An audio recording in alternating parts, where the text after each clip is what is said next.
ऐसी वार्ता सुनकर गरीबदास जी गदगद हो गए कि तो समर्थ बाबा जी तो बहुत बड़े तगड़े हैं, और यहाँ का यो न्यायाधीश और ये बड़ा देवता भी ऐसा हाथ जोड़कर खड़ा इसके आगे। तो फिर आगे अपने लोक में ले गए परमात्मा। उससे पहले काल के का वो सतिथि वो स्थान दिखाया जहाँ पर ये एक ब्रह्मलोक में अलग से एक स्थान बनाकर गुप्त रहता है। ये अपनी माया से छुपा रहता है, वहाँ साकार है। ये ज्योत निरंजन साकार है, नर आकार है, इसके ओछा माथा है और लंबे दांत हैं, शरीर इसका चेहरा बेढंगा सा है। और फिर परमात्मा ने इसका दूसरा स्थान दिखाया जो 21वें ब्रह्मांड में, जहाँ ये तपस्या पर भून कर 1 लाख प्राणियों का आहार करता है, सूक्ष्म शरीर से गंध निकाल कर खाता है, और जीव मरते नहीं, वो कर्म अनुसार अपना अन्य शरीर प्राप्त कर लेते हैं। फिर उसे परब्रह्म के यानी अक्षर पुरुष के लोक में प्रवेश किया।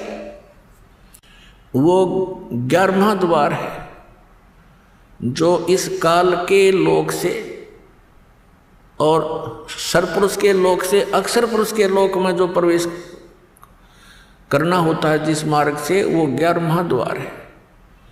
और 12वां द्वार है इस 7 संग, इस अक्षर पुरुष के 7 संग ब्रह्मांडों को पार करके जहाँ पर सतलोक में प्रवेश करना होता है, वो 12वां द्वार है। अभी तक ये 10वां द्वार की रट लगा रखी थी। ये 10वां द्वार भी काल के ही इस जाल में है। और 11वां जो द्वार है जो उसका तो किसी को पता ही नहीं। बाकी एक आधा जो कबीर पंथी है वो कबीर साहिब की वाणी को पढ़कर उसका विपरीत अर्थ लगा के वो कहता 11वीं खिड़की, बसंतीम खिड़की, 11वीं खिड़की, 11वीं खिड़की। उसको ये नहीं मालूम कि नीम हकीम खतराए जान होता है। और फिर दावा करते हैं वो लोग कि मेरे से बड़ा, मेरे से अधिक ज्ञान किसी का नहीं, क्योंकि मैंने 11वीं खिड़की पागी। और उसको कहाँ बताते हैं? 11वां द्वार कहते सुरती में है, सुरती में। अरे भले आदमी, सुरती तो उस द्वार से पार होकर जाएगी, अरे सुरती में द्वार है, फिर जाएगा कहाँ खाक। ये इस तरह बकवास दे, इनको ज्ञान है नहीं, डुबो दी सारा। कबीर पंथी होकर के कबीर साहब के मार्ग से परिचित नहीं है। और ये लोग दीमक हैं परमात्मा के मार्ग में, क्योंकि इनके द्वारा दिया गया भक्ति विधि गलत। ये भी नास्तिक बनाने की तैयारी में लगे हुए हैं जनता को, क्योंकि जब तक परमात्मा की यथार्थ भक्ति विधि नहीं मिलेगी, परमात्मा से मिलने वाले वो लाभ प्राप्त नहीं हो सकते। और कुछ दिनों के बाद फिर नास्तिक अपने आप हो जाता। प्राणी सब साधनाएं गलत साधना करके थक जाता है, छोड़ देता उस मार्ग को। 11वें द्वार तक, यानी वो 11वां द्वार तो ये परिचित है ही नहीं कोई जो दास बताने जा रहा है। ये तो इस ब्रह्मांड के अंदर ही सारा कुछ बताते हैं, शरीर में ही बताते हैं। और कुछ एक चातुर प्राणी है जो कबीर पंथी नकली, वो कहते हैं शरीर से बाहर 1.25 हाथ ऊपर 11वां द्वार है। तेरे शर्म है शरीर तो बाहर 1.25 हाथ ऊपर, क्या होगा? आकाश में हो गया, धरती में कि कहीं है कोई ठिकाना?